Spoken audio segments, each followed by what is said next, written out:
ऐलान करेगा।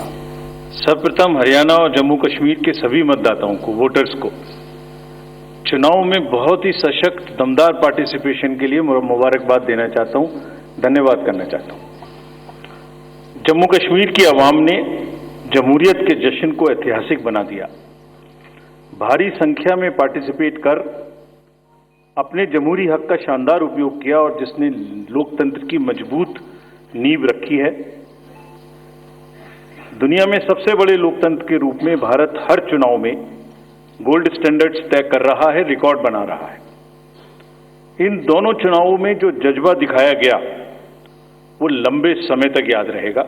आप सबको वो पिक्चर्स, वो माहौल निश्चित रूप से याद रहेगा। जम्मू कश्मीर की आवाम ने जमहूरियत के जश्न में लोकसभा चुनावों में जो बुनियाद बनाई थी, उस पर एक बहुत ही सशक्त इमारत असेंबली इलेक्शंस में लिखी है और इस जनादेश ने नई आशाएं और उम्मीदों को संचार दिया है। Now it is over to the people of J&K to take this democratic journey forward. और हम एक नया गोल्ड स्टैंडर्ड और सेट कर रहे हैं। Just to remind you, just to recall, चुनाव घोषणा के समय ही हम अपना इरादा घोषित करने लगे। हम अपनी विल और इंटेंट को पहले बताते हैं और उसे पूरा करके दिखाते हैं। Just to take you down the memory lane, Lok Sabha के चुनाव के समय, अनाउंसमेंट के समय हमने वादा किया था कि हम 4M की चुनौतियों से निपटेंगे और हिंसा, पुनर्मतदान, धन और सोशल मीडिया के दुरुपयोग की अनुमति नहीं देंगे। और आप सब जानते हैं कि हमने वो करके दिखाया। भारत के चुनावों की गोल्ड स्टैंडर्ड्स की कड़ी में हम एक और नया अध्याय लिख रहे हैं। इसी को आगे बढ़ाते हुए J&K अनाउंसमेंट के समय अगर मैं आपको फिर से याद दिलाऊं कि चुनाव से पहले किस प्रकार की थ्रेट्स थी, आतंकी हमले बढ़ रहे थे। लोग, आप सब लोगों में से बहुत लोग ये भी पूछ रहे थे कि पता नहीं चुनाव आयोग J&K में चुनाव कराएगा कि नहीं कराएगा। और 16 अगस्त को जब चुनाव की घोषणा का समय था, तो इसी प्लेनरी हॉल में हमने अपफ्रंट और बोल्ड वादा किया था। और मुझे याद है मैंने कहा था कि जमहूरियत के जश्न में आपकी शिरकत दुनिया देखेगी नापाक इरादों की शिकस्त की कहानी। और वो कहानी आपने सबने देखी और वो कहानी पूरे वर्ल्ड ने देखी। चुनाव को इंड्यूसमेंट फ्री बनाया गया और जहां J&K में चुनाव कराने का विषय होता था, वहां सीजर्स में 130 करोड़ रुपए के सीजर्स हुए, which is 100 times more than 2014 elections। तो पहले ये बात भी नहीं होती थी कि सीजर्स भी करना है, इस पावर को रोकना भी है। Similarly in Haryana, seizures were to the tune of around 75 crore, 4 times more than 2019 elections। इन दोनों राज्यों के चुनावों में भी नील रीपोल रहे। There was not even a single repoll in both the states, including the state of Jammu Kashmir। कोई violence नहीं हुई, zero violence, including the state of Jammu Kashmir. एक भी लाठी नहीं चली, एक भी गोली नहीं चली। आप सब इस बात के गवाह हैं। आपने देखे शिकस्त के नजारे। And let us give an ovation to the voters of Jammu Kashmir and Haryana. चुनाव दर चुनाव घटती हुई हिंसा, बढ़ती भागीदारी, रिकॉर्ड सीजर्स, मतदाता बिल्कुल स्पष्ट संदेश दे रहे हैं that they have full belief, they are very participating in the electoral process। लेकिन कोई बात नहीं, फिर भी अगर मुझे याद आए तो कुछ तो लोग कहेंगे लोगों का काम है क्या। हम उसकी बिना चिंता किए आगे बढ़ते हैं, अपना काम सशक्त तरीके से करते हैं, आपको विश्वास दिलाते हैं। So friends, now we come to Maharashtra and Jharkhand, जहां पर अब उत्सव का समय है। हाल ही में हमने झारखंड और महाराष्ट्र में विजिट की थी और वहां पर political parties, DOs, SPs, IGs, commissioners, enforcement agency सबके साथ बैठक की थी और पूरे व्यवस्था को समझा और उसका रिव्यू किया था। So before we come to the schedule, let me share some basic information about these two states with you.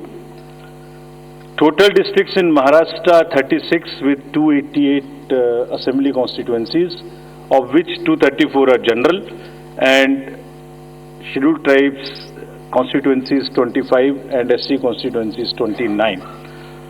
term of the Assembly of the Maharashtra is ending on 26th November 2024. If we talk about the number of electors in Maharashtra, they are 9.63 crores, 4.97 crores male and 4.66 crores female voters. Young voters की संख्या जिस पे काफी जोर दिया गया था SSR में 1.85 करोड़ और उसमें से 20.93 lakhs are first time voters of 18 to 19 age group. If we tell you about the polling stations in Maharashtra, there are total 1,186 polling stations and at 52,789 locations. Urban being 42,604 and rural being 57,582. इस बार भी हम PWD managed booths बनाएंगे, women managed booths बनाएंगे महाराष्ट्र में भी. Model PSS की संख्या 530 रहेगी. अगर झारखंड में की चर्चा करें तो टोटल डिस्ट्रिक्ट्स की संख्या है 24, टोटल असेंबलीज 81, जिसमें से जनरल 44, एसटीज 28 एंड एससीज 9. झारखंड की असेंबली का टर्म 5 जनवरी 2025 को कंप्लीट हो रहा है और अगर झारखंड में इलेक्टर्स की बात करें तो 2.6 करोड़ वोटर्स, जिसमें 1.29 crore female and 1.31 crore male. First time voters between 18 to 19 years are 11.84 lakh and 66.84 young voters in Jharkhand also. In the centenarian, number of centenarian voters is 1,706 and 3.67 lakhs PWD voters plus 1.14 lakh voters are of the age of 85 and plus in Jharkhand. If I give you an overview of polling stations in Jharkhand, पूरे polling stations की संख्या होगी 29,562 और जो कि 20,221 locations पर फैले हुए होंगे. अर्बन संख्या वहां कम है 5,042 और रूरल परिवेश ज्यादा है, इसलिए रूरल बूथ्स की संख्या होगी 24,520. यहां पर भी women managed booths, youth managed booth, PWD managed booths बनाए जाएंगे. एवरेज वोटर्स की संख्या पर booth is 881. Particularly vulnerable tribal groups पे जैसे मैंने पहले भी आपसे चर्चा की है, कमीशन का उनको एनरोल करने के लिए, उनको एम्पावर करने के लिए बहुत एम्फेसिस है. महाराष्ट्र में 3 पीवीटीजीज हैं, कटकरी, कोलम एंड मारियागौंड, और झारखंड में 8 पर्टिकुलरली वल्नरेबल ट्राइबल ग्रुप्स हैं जिनकी आबादी 1.78 लाख है.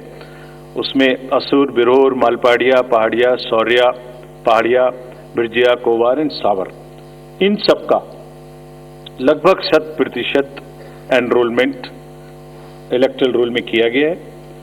सभी डीओज ये कोशिश करेंगे कि जो भी बूथ्स इनके यहाँ बने वो एक बहुत सहज इनके ही परिवेश में बने और इस तरह की स्वीप एक्टिविटी करें कि वो सबके सब अधिकतर मात्रा में अपने मतों का प्रयोग कर सकें.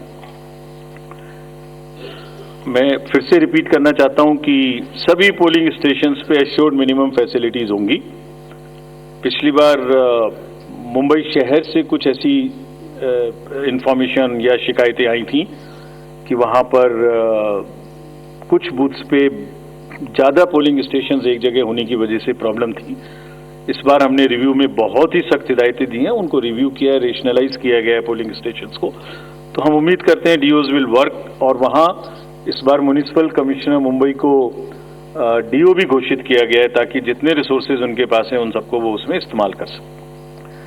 एक और व्यवस्था की गई है जो हम पीछे से कोशिश कर रहे थे, अब हमने उसकी इंस्ट्रक्शंस भी इशू कर दिए कि पोलिंग लाइन जब लगती है तो उसमें लाइन के बीच में भी थोड़ी कुर्सियां या बेंच लगाएं ताकि अगर आधा घंटा लग रहा है तो बीच बीच में कहीं ना कहीं 5-7-10 मिनट के बाद आप 2-3 मिनट के लिए बैठ जाएं तो थोड़ा अच्छा लगता है, मतलब थकान थोड़ी कम महसूस होती है, खासतौर से बुजुर्ग लोगों को. तो ये व्यवस्था भी सब पोलिंग स्टेशंस पे रहेगी.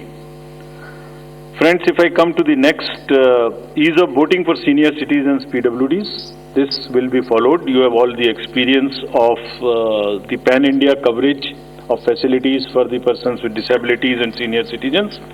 हर senior citizen जो 85 years से ऊपर हैं, उनको घर से वोट देने की सुविधा उपलब्ध रहेगी। फॉर्म 12D वितरित किए जाएंगे सबको, और जो भी उसको भर के देते हैं उनके पास में हमारी टीम वोट लेने जाएगी, और जाने के समय में सभी कैंडिडेट्स को लिखित में उस रूट चार्ट का और उस जगह की सूचना देगी, ताकि वो साथ में एकम्पनी कर सकें और उनको ऐसा महसूस ना हो कि किसी के घर पर किसी ने प्राइवेसी ऑफ द वोट को नहीं मेंटेन किया। They are entitled, they are welcome to participate and go along with the polling parties to the houses of the senior citizens and PWDs। और पूरी जो व्यवस्था है उसकी videography of course goes without saying will be done, so that there is a foolproof record. वैसे भी पूरे चुनाव में आप जानते हैं कि कोई भी प्रक्रिया ऐसी नहीं है जिसमें वीडियोग्राफी ना होती हो, जिसका रिकॉर्ड ना रखा हो, सो दैट जहां पर कैंडिडेट्स पार्टिसिपेट ना करते हो और जहां पर वीडियोग्राफी ना होती हो। So every process of this can always be checked and seen. जैसे क्रिकेट में एक्शन रिप्ले होता है area, and we will reach there in 90 minutes to handle it. सभी कैंडिडेट्स जिनकी क्रिमिनल बैकग्राउंड है उन्हें अपनी सूचना देनी पड़ेगी 3 बार पेपर्स में, और सभी voters as a matter of right can see on our app which is KYC know your candidate. हमने जो मीटिंग्स, मैं आपको सिर्फ सारांश में ये बताना चाहता हूं कि जो मीटिंग्स हमने झारखंड और महाराष्ट्र में की, तो DOs स्टेट एजेंसीज को बहुत ही सख्त हिदायतें दी हैं। मतलब बहुत ही सख्त मीन्स बहुत ही सख्त, कि वो हर तरीके से फ्री एंड फेयर इलेक्शंस कराएंगे, हर तरीके से लेवल प्लेइंग फील्ड को एस्टेब्लिश करेंगे। उनको ये स्पष्ट बताया गया है कि किसी भी पदाधिकारी के विरुद्ध अगर ऐसी सूचना आती है और ये प्रमाणित होता है कि उन्होंने कोई भी कार्य ऐसा किया जिससे लेवल प्लेइंग फील्ड डिस्टर्ब होती है, एक पार्टी को पक्ष एक पार्टी को नुकसान, तो very stern action will be taken against them. This has been very very clearly told to everyone. किसी भी तरीके का प्रलोभन, वही 4 M's जो पहले हमने बात की थी, मनी का डिस्ट्रीब्यूशन, फ्रीबीज का डिस्ट्रीब्यूशन, शराब का डिस्ट्रीब्यूशन, ड्रग्स का distribution will all be under strict watch. All airports, all landings of the aircrafts in the field will all be checked. There would be extensive polling, the checkposts on the borders of the interstate for checking interstate movement, और कहीं से भी multi disciplinary teams वहां बनाने के लिए कहा गया है, यानी जिसमें एक्साइज भी होगा, पुलिस भी होगी, GST भी होगी, ट्रांसपोर्ट के भी लोग होंगे, ताकि वो 24/7 उनकी चेकिंग कर सकें। और साथ में ये भी हिदायत दी गई है कि चेकिंग का मतलब ये नहीं है कि कॉमन सिटीजन को कोई भी हैरेसमेंट होना चाहिए। That precaution must very very carefully be taken about all of them. सभी पोलिंग स्टेशंस 2 किलोमीटर के अंदर हों। किसी भी कंट्रोल रूम्स की स्थापना होगी हर डिस्ट्रिक्ट में, so that they can handle the social media narratives if there is anything which is wrongly being conveyed. ये सब का सब वहां पर निश्चित रूप से व्यवस्था होगी। सारांश में, if I summarize everything before coming to schedule, I would like to say that चुनाव लोकतंत्र का ऐसा त्योहार है और ऐसा उत्सव और पर्व है जिसमें सभी वोटर्स की भागीदारी बिल्कुल आवश्यक है, वांछनीय है, आवश्यक है, रिक्वेस्टेड है। We appeal to everyone to come and vote in large numbers in these elections also. साथ ही सभी राजनीतिक दल, सभी कैंडिडेट्स से भी अनुरोध है कि पूरे नियमों का पालन करते हुए कैंपेनिंग के दौरान निर्भय होकर कैंपेनिंग करें। लेवल प्लेइंग फील्ड एस्टेब्लिश करना हमारा काम है, लेकिन उसको वायलेट ना हो, उसमें कोई एक्सेसेस ना हो, ये उनका भी काम है। Now I come to the schedule. for Maharashtra. This will be in single phase. The notifications, date of notifications are in front of you. 22nd October would be date of notification. Last date of making nomination would be 29th October. Scrutiny on 30th October. And last date for withdrawal 4th, and date of poll in Maharashtra would be 20th 11. Counting would be on 23rd 11/24, and you will notice that date of poll is Wednesday.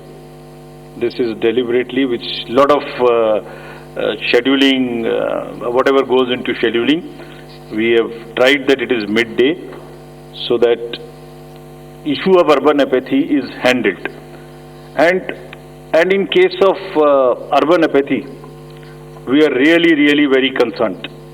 We want to make appeal through you to all our esteemed voters in the urban areas to please come and vote. It's not a healthy trend which is reflected. If I give you a brief of what is happening across the elections in the urban apathy, we will share this slide with you. If you look at various states, you look at Gurgaon, you look at Faridabad recently. Last elections, you look at Jubilee Hills, Hyderabad. You look at Bangalore South. You look at Gujarat, Gandhigram, Kolaba, Mumbai City, Pune, Thane. All are much below the state averages of each state. We will be conducting a special meeting of the municipal commissioners and DOs within a week's time to appeal again to do whatever we can do to motivate the voters in the urban areas, but the trends are really not good. If I show you the Lok Sabha, that was the Lok Sabha. If I show you legislative assemblies, see the lowest. The Kolaba was just 40%. 62 of 64 urban ACs in Maharashtra were less than the state average in 2019. So was the case in the parliamentary elections 2024 also. And just to give you a contrast, if you compare, so what was the situation in Lok Sabha in Kalyan was 50%, Mumbai South 50%, Mumbai North, Thane, Pune, Mumbai South, everything 53%. And these were the lowest 6 parliamentary constituencies out of the lowest 10. So that's the state of the urban apathy. We would be doing everything to counter it. Last time in 24 elections, we had all celebrities, all corporates, Amul, everyone involved. We'll do it again. And we'll also, at this point, emphasize that this contrasts with a very positive trend in the constituencies like Doda, 72%, Riyasi, 74%, Punch, 74%, Rajouri, 71%. If they can go 70 plus, Kolaba can also go 40 plus. In 24 Lok Sabha elections, Bastar was 68%, 69%.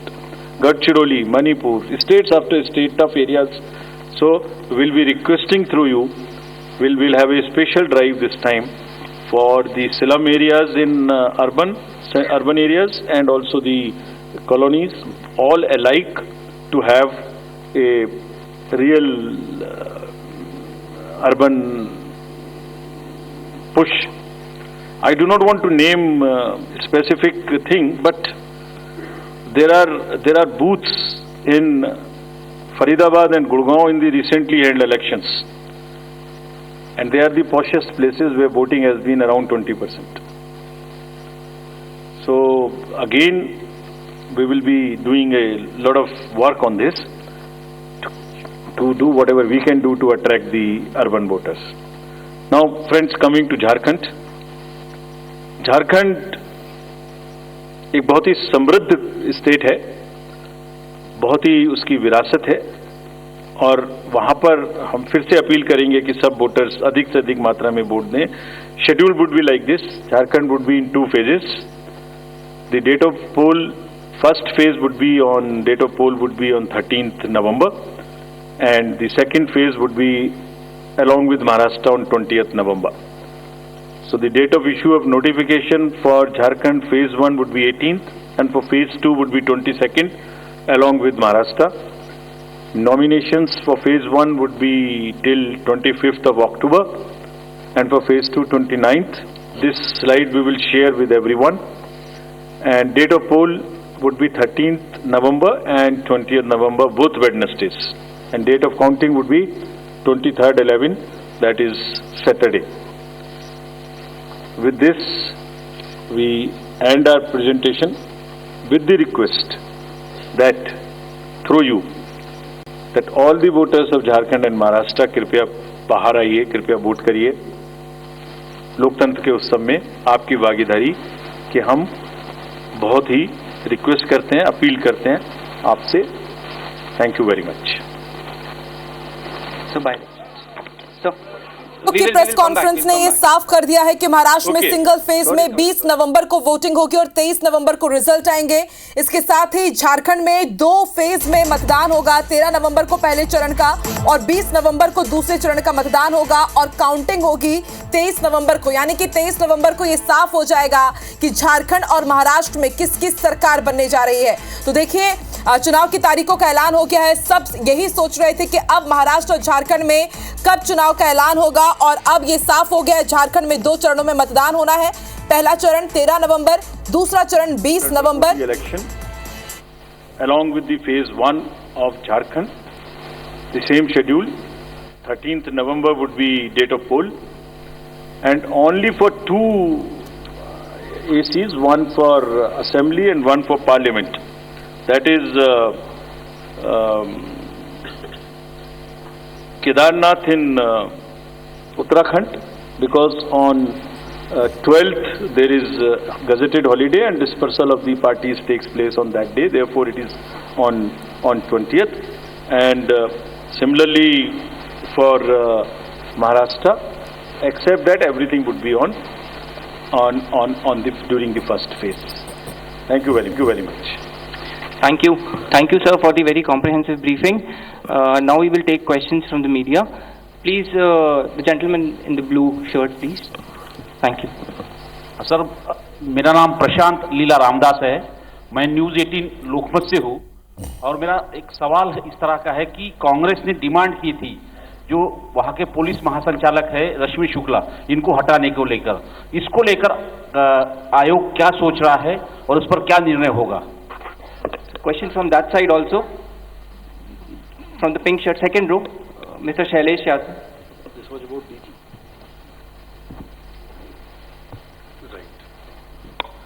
तो मुख्य चुनाव आयुक्त राजीव कुमार को आप सुन रहे थे। मंगलवार को आज उन्होंने महाराष्ट्र विधानसभा चुनाव और इसके साथ झारखंड विधानसभा चुनाव का ऐलान कर दिया है। महाराष्ट्र का सबसे पहले अपडेट आपको दे दें, महाराष्ट्र में सिर्फ एक यानी कि सिंगल फेज में 20 नवंबर को वोटिंग होगी और 23 नवंबर को रिजल्ट आ जाएगा। वहीं अगर झारखंड की बात की जाए तो झारखंड में 2 चरणों में मतदान होना है।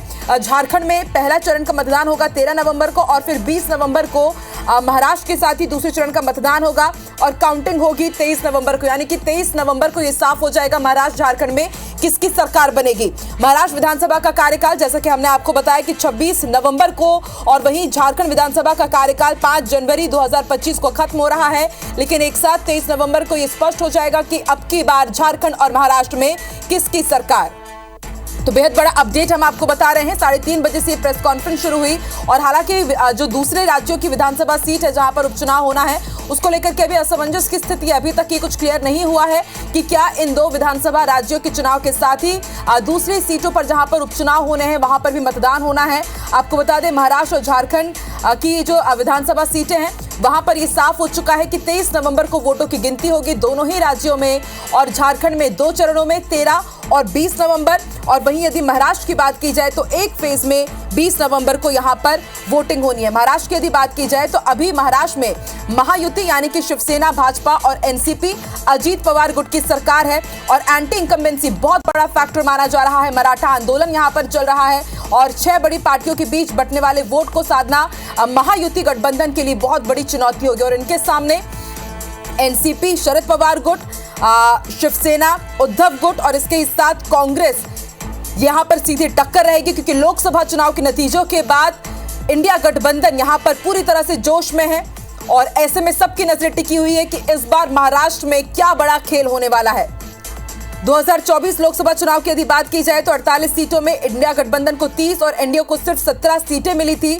भाजपा को 9, शिवसेना को 7, एनसीपी को सिर्फ 1 सीट मिली थी। और आज एक बड़ी बैठक भी हुई है महाराष्ट्र में कांग्रेस की, और माना जा रहा है कि अब किसी भी समय तमाम पार्टियों की तरफ से, तमाम गठबंधन की तरफ से यह भी क्लियर हो जाएगा कि सीट शेयरिंग का फॉर्मूला क्या होगा। महायुति गठबंधन कितने सीट्स पर लड़ेगा और इसके साथ अलग अलग पार्टियां कितने सीट्स पर लड़ेगी। महाविकास अघाड़ी की बात की जाए तो उनके बीच आखिर सीट शेयरिंग फॉर्मूला क्या होगा, यह भी क्लियर हो जाएगा। So DG's appointment in any state is governed by the procedure where the name of the senior most officers are sent to the UPSC. UPSC selects the person, and there is a Honorable Supreme Court decision on this in Prakash Singh's case. The entire issue of this will be handled as per the legal pronouncements governing the subject. This name has been cleared by UPSC, but however, exactly what has been dictated, what has been ordered in this Honorable Supreme Court's order, this case will be handled according to that. Somebody asked about 2 phases in Jharkhand and 1 phase in Maharashtra. Do you remember how many phases were in Jharkhand last time? 5. And now you are asking about 2 also. There are factors in Jharkhand which are about the Naxal areas and others. There are concerns, therefore there are 2, and Maharashtra was 1, it is 1. Exit polls. Actually, I didn't want to touch this subject, but since you are asking.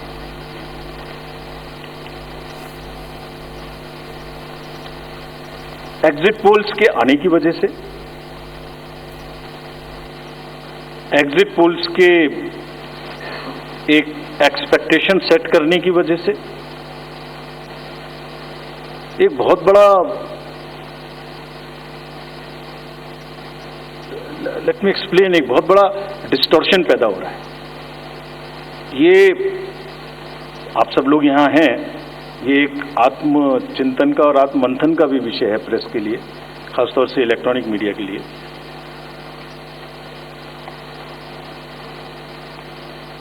पिछले कुछ election से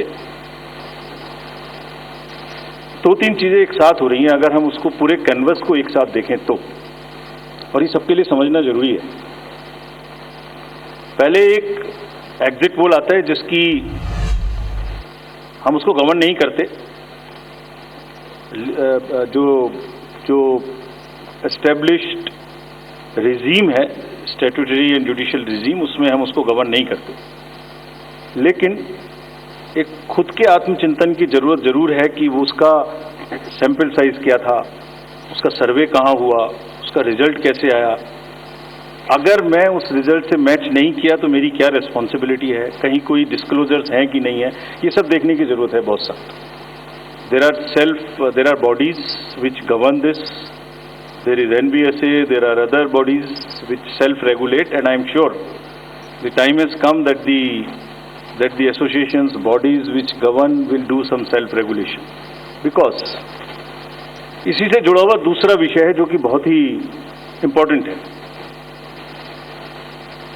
जिस दिन polling खत्म हुई उससे रफली 3rd day counting होती है, तो आज शाम को 6 बजे से एक एक्सपेक्टेशन राइज हुई। सबने सोचा ये होने वाला है, जिसका कोई साइंटिफिक आधार, जिसका कोई लीक पब्लिक में डिस्क्लोजर में नहीं है।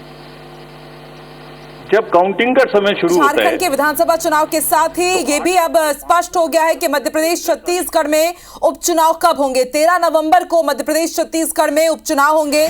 मध्य प्रदेश छत्तीसगढ़ की कुल 3 सीटों पर उपचुनाव होना है। मध्य प्रदेश की यदि बात की जाए तो बुधनी के साथ विजयपुर में ये चुनाव होना है। वहीं छत्तीसगढ़ में रायपुर दक्षिण सीट पर सबकी नजर टिकी हुई है। और आज इन 2 राज्यों के विधानसभा चुनाव के साथ ही मध्य प्रदेश छत्तीसगढ़ में जो 3 सीटें रिक्त हैं उपचुनाव के लिए, वहां पर भी अब ये स्पष्ट हो गया है कि यहां पर भी 13 नवंबर को उपचुनाव होने हैं।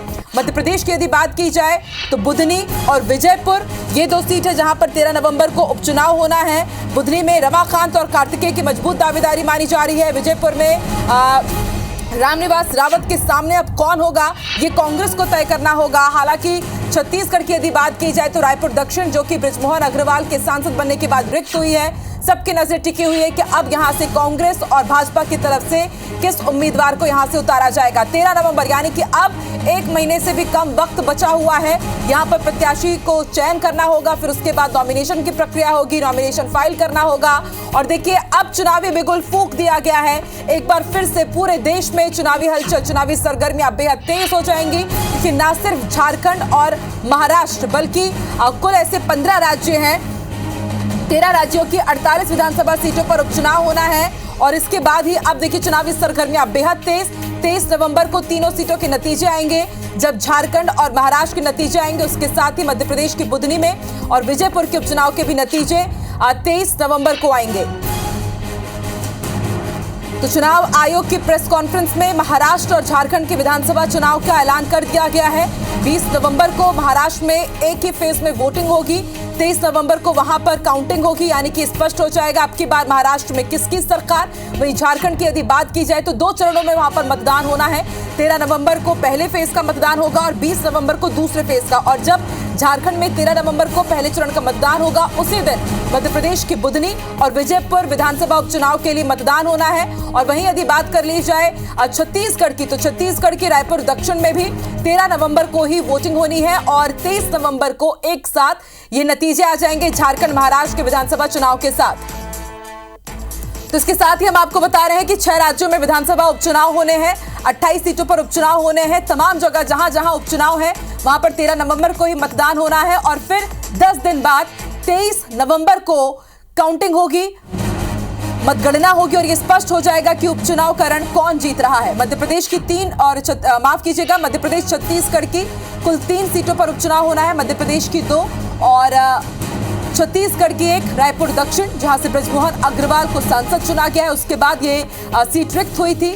वहीं यदि बात की जाए तो बुधनी से यहां पर शिवराज सिंह चौहान सांसद चुने गए हैं विदिशा से।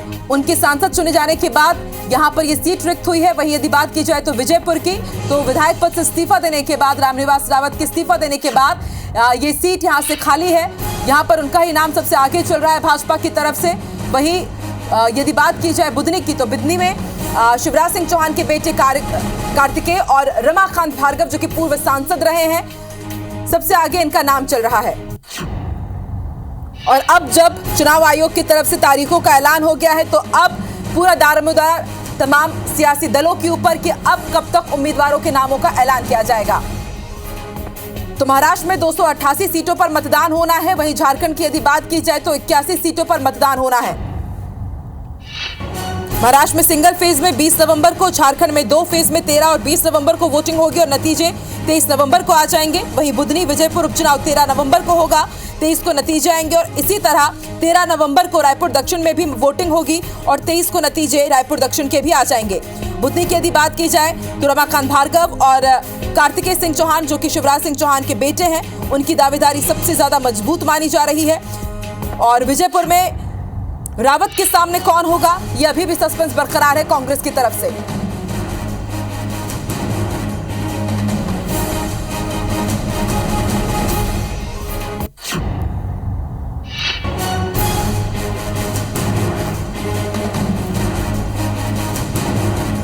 और चलिए सीधे रुख कर लेते हैं सौरभ का। सौरभ सिंह परिहार हमारे साथ जुड़ चुके हैं, संवाददाता। सौरभ, अब डेट भी सामने आ चुकी है, 13 नवंबर को मतदान होने हैं रायपुर दक्षिण के लिए। अब सियासी दलों में सरगर्मियां और भी तेज हो जाएंगी और अब सबसे बड़ा फोकस उम्मीदवार कौन और कब तक उनके नामों का ऐलान होगा।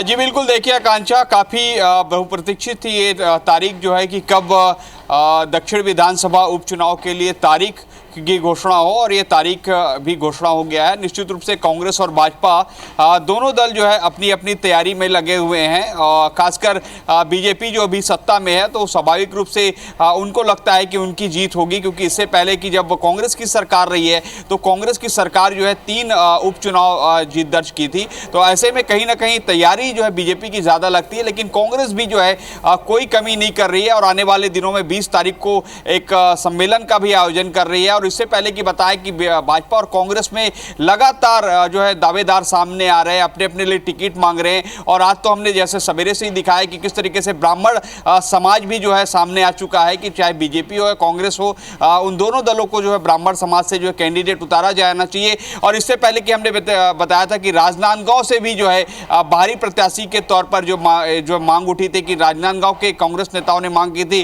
कि उनको रायपुर दक्षिण विधानसभा में प्रत्याशी बनाया जाए। तो कुल मिलाकर गहमागहमी अब आज से शुरू हो चुकी है। रायपुर दक्षिण में उपचुनाव की तारीख का ऐलान हो चुका है। उसके बाद जो है पूरे रायपुर जिले में जो है आचार संहिता लागू हो चुकी है। और कुछ देर बाद देखिएगा कि जो तमाम पोस्टर्स बैनर जो लगे हैं राज्य सरकार की योजनाओं के, वो निकाला जाना शुरू हो जाएगा। और निश्चित रूप से कांग्रेस और बीजेपी दोनों जो है ग्राउंड लेवल पर अपनी अपनी तैयारियां शुरू कर दी है। ऐसे में अब देखना होगा कि जब रिजल्ट आएंगे उस दिन किस तरीके से क्या परिणाम आ रहे हैं। लेकिन सबसे बड़ी बात यही है कि कांग्रेस और भाजपा दोनों के सामने जो है काफी चैलेंजेस हैं कि उनको टिकट किसको दिया जाए। क्योंकि बीजेपी के पास बात करें तो केदार गुप्ता है, संजय श्रीवास्तव है, मीनल चौबे हैं, अमित साहू है, ऐसे 4-5 प्रमुख नाम आ रहे हैं जिसको लेकर काफी समय से बीजेपी है वो मंथन कर रही है। और आपको याद होगा कि 2 दिन पहले ही बीजेपी कार्यालय में रात को 11 बजे तक मुख्यमंत्री विष्णुदेव साय और भाजपा के प्रदेश अध्यक्ष और तमाम जो बड़े नेता हैं जो चुनाव समिति में हैं वो इन नामों को लेकर मंथन करते हैं। उसके बाद दूसरी ओर देखें तो कांग्रेस में भी जो है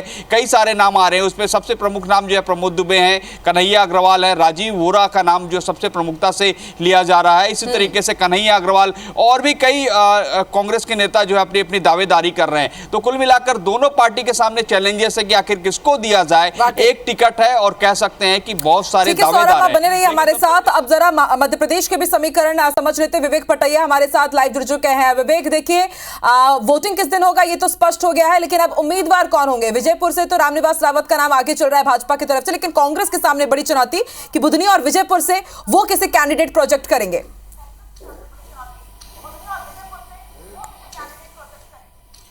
देखिए, जो इंतजार था वो अब खत्म हो चुका है। बुधनी और विजयपुर की तारीखों का ऐलान हो चुका है और बीजेपी और कांग्रेस को पर्याप्त एक मौका भी मिला तैयारियों के लिए। मध्य प्रदेश की दोनों ही विधानसभा सीटों पर उपचुनाव की तैयारियों को लेकर बुधनी में जहां शिवराज सिंह चौहान की प्रतिष्ठा दांव पर लगी है, साथ ही मुख्यमंत्री डॉक्टर मोहन यादव, प्रदेश अध्यक्ष वीडी शर्मा की प्रतिष्ठा दांव पर है, तो विजयपुर में रामनिवास रावत के साथ मुख्यमंत्री और बीजेपी संगठन की प्रतिष्ठा दांव पर लगी है। रामनिवास रावत का अपना एक वर्चस्व है विजयपुर में और संभवतः विजयपुर से रामनिवास रावत ही प्रत्याशी होंगे। हालांकि अभी ऐलान होना बाकी है। बीजेपी चुनाव समिति, केंद्रीय चुनाव समिति इस पर मुहर लगाएगी। प्रदेश चुनाव समिति ने जो नाम है वो तय करके जो है पैनल जो है वो केंद्रीय चुनाव समिति को भेज दिया है और बुधनी और विजयपुर दोनों ही सीटों पर जो प्रत्याशियों का चयन है वो केंद्रीय चुनाव समिति को करना है।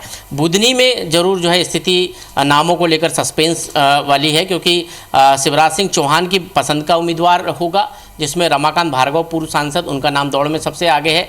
इसके अलावा रघुनाथ भाटी, रवि मालवी का भी नाम है और निर्मला बारेला जो आदिवासी उम्मीदवार हो सकती है, इनका भी नाम प्रमुखता से लिया जा रहा है। अब देखना होगा कि इनमें से किसके नाम पर मोहर लगती है। हालांकि बुधनी के जो मंडल अध्यक्ष है उन्होंने कार्तिकेय चौहान जो शिवराज सिंह चौहान के बेटे हैं उनके नाम को आगे बढ़ाया है, लेकिन ये पूरा फैसला जो है केंद्रीय चुनाव समिति को करना है। लेकिन बीजेपी तैयार है विजयपुर के लिए और बुधनी के लिए, तो वहीं कांग्रेस भी तैयार है। कांग्रेस ने भी अपने प्रत्याशियों के चयन के लिए जो है जमीनी स्तर पर फीडबैक लेना शुरू कर दिया है। कांग्रेस के जो पर्यवेक्षक है जो दोनों ही सीटों पर गए हैं और वहां पर जमीनी सर्वे करके जो जिताऊ प्रत्याशी होगा उसको उसके नाम पर जो है केंद्रीय आलाकमान को भेजेंगे और उसके नाम पर मुहर लगेगी। दोनों पार्टियां तैयार है। उपचुनाव की स्थिति भी इसलिए निर्मित हुई कि रामनिवास रावत जो काफ़ी सीनियर और कद्दावर नेता थे कांग्रेस के, उन्होंने कांग्रेस से इस्तीफा दिया और बीजेपी में शामिल हुए। अब वो प्रदेश सरकार में वन मंत्री है और अब उनको चुनाव जीतना बेहद जरूरी उनके लिए, क्योंकि यदि उनको वन मंत्री बने रहना है तो ये चुनाव जीतना और विधानसभा की पुनः सदस्यता लेना जरूरी है। वहीं शिवराज सिंह चौहान के केंद्र में मंत्री बनने और सांसद बनने के बाद बुधनी सीट रिक्त हुई है, लेकिन एक चुनौती ये भी है कि बुधनी में जो उन्होंने रिकॉर्ड जीत हासिल की थी 1 लाख से अधिक वोटों से, वो अब जो है जीत का जो रिकॉर्ड है वो बरकरार रखना शिवराज सिंह चौहान के ऊपर एक बड़ा प्रेशर भी होगा, क्योंकि जो प्रत्याशी होगा उसको जिताना उनके कंधों पर उसकी बिल्कुल जिम्मेदारी विवेक, होगी। देखिए बुधनी हो या फिर विजयपुर हो, इन दोनों ही सीटों को विजय करना कांग्रेस और बीजेपी दोनों के लिए साख का सवाल बना हुआ है। और इसी तरह साख का सवाल रायपुर दक्षिण भी है। बृजमोहन अग्रवाल यहां से सांसद चुने गए हैं और उसके बाद अब आप देखिए वो केंद्र की राजनीति कर रहे हैं, लेकिन सब ये जानना चाहते हैं कि बीजेपी का प्रत्याशी रायपुर दक्षिण से कौन होगा। अलग अलग समाज यहां से अपनी ताल ठोक रहे हैं। आज ही सौरभ, जैसा कि आपने बताया कि ब्राह्मण समाज यहां पर पहुंचा हुआ था और उनका कहना है कि हमारे समाज से ही प्रत्याशी होगा। तो क्या अब ये सियासी समीकरण भी यहां पर गड़बड़ाने की आशंका है? क्योंकि कुछ नाम आगे चल रहे हैं, मृत्युंजय दुबे, मीनल चौबे, वहीं कांग्रेस की बात की जाए तो प्रमोद दुबे। लेकिन कांग्रेस के सामने सबसे बड़ी चुनौती है क्योंकि लगातार रायपुर दक्षिण हमेशा से भाजपा जीतते आई है, तो इस बार किस तरह से समीकरण उनके खिलाफ है?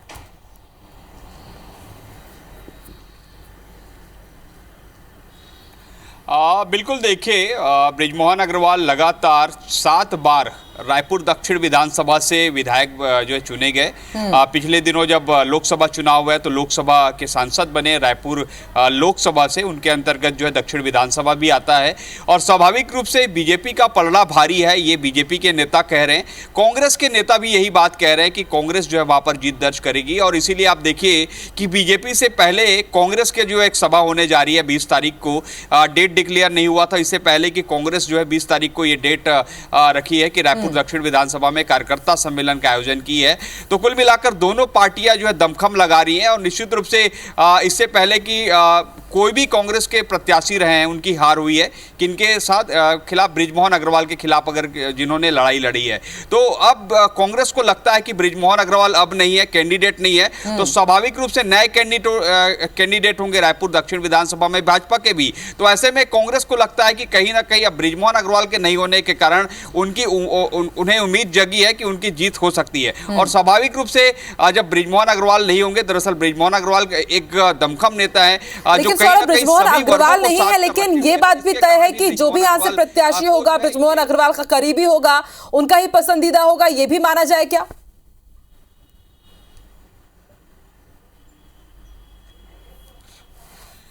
ऐसा नहीं है, ये बीजेपी के नेता कहते हैं। भाजपा के प्रदेश अध्यक्ष किरण देव कहते हैं कि किसी एक व्यक्ति के पसंद का होगा, ये नहीं है बीजेपी में। और हमने देखा भी है वास्तव में बीजेपी में एक प्रक्रिया के तहत पूरे इसके साथ जो है कैंडिडेट का डिक्लेयर होता है। और अभी जैसे मैंने बताया कि 2 दिन पहले ही मुख्यमंत्री विष्णुदेव साय और तमाम जो चुनाव समिति से संबंधित लोग हैं वो लगभग 2 घंटे से ज़्यादा देर तक, रात 11 बजे तक मीटिंग करते हैं कि आखिर किन नामों पर मंथन किया जाए। अभी आने वाले दिनों पर और बैठक होगी और उसमें से कुछ नाम जो है शॉर्टलिस्ट किए जाएंगे, फिर जो है ऊपर भेजा जाएगा केंद्रीय नेतृत्व को। और इसी तरीके से कांग्रेस में भी यही होना है। अब लेकिन सबसे बड़ी बात यह कि तारीख का जो है इंतजार था कि कब तारीख आ जाए, और ये तारीख आ चुकी है। और दोनों बिल्कुल सौरभ, देखिए अब ये स्पष्ट हो ही चुका है कि 13 नवंबर को उपचुनाव यहाँ पर होना है, वोटिंग होनी है। तो उससे पहले अब और हम देखेंगे कि समीकरण तेजी से बदलेंगे। अब यहाँ पर दावेदारी भी पेश की जाएगी कि हमें मैदान पर उतरना है।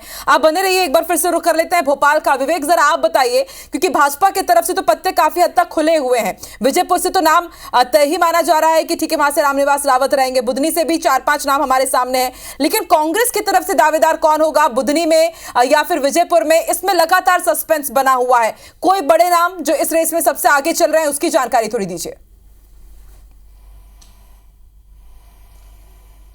चलिए विवेक, आप सुन पा रहे हैं? चलिए फिलहाल विवेक से हमारा संपर्क नहीं हो पा रहा है, लेकिन देखिए तस्वीर साफ हो चुकी है। मध्य प्रदेश छत्तीसगढ़ की 3 सीटों पर उपचुनाव होने हैं। 13 नवंबर को यहां पर मतदान होगा और उसके बाद 23 नवंबर को यहां पर नतीजे आ जाएंगे। स्पष्ट हो जाएगा कि मध्य प्रदेश छत्तीसगढ़ के जो उपचुनाव का रण है वो कौन जीत रहा है। फिलहाल मध्य प्रदेश के बुलेटिन में आपने समझा कि मध्य प्रदेश छत्तीसगढ़ में जो 3 सीटों पर उपचुनाव होना है उसका सियासी समीकरण क्या कह रहा है। रुक रहे एक छोटे से ब्रेक के लिए। ब्रेक के बाद हमारा पूरा फोकस रहेगा कि छत्तीसगढ़ की एक सीट पर जो उपचुनाव होना है रायपुर दक्षिण का, उसके सियासी समीकरण क्या कह रहे हैं। कांग्रेस और बीजेपी सीट को लेकर के किस तरह से तैयारी कर